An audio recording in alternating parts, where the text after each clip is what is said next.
ബി.ജെ.പിയുടെ medical കോഴയെപ്പറ്റി അന്വേഷിച്ച K P. ശ്രീശനും AK. നസീറും സംസ്ഥാന president Kummanam രാജശേഖരന് പുറമെ പാർട്ടി സഹസംഘടനാ സെക്രട്ടറി ബി.എൽ. സന്തോഷിനും എൽ. ഗണേശനും മാത്രമാണ് റിപ്പോർട്ട് സമർപ്പിച്ചത്.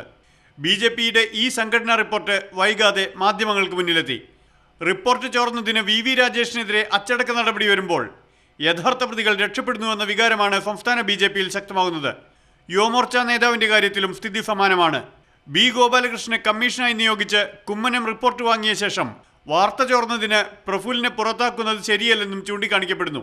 ഈ സാഹചര്യത്തിലാണ് സംസ്ഥാന ബി.ജെ.പിയിലെ മുരളീധരപക്ഷം കടുത്ത നടപടിക്ക് തയ്യാറെടുക്കുന്നത്.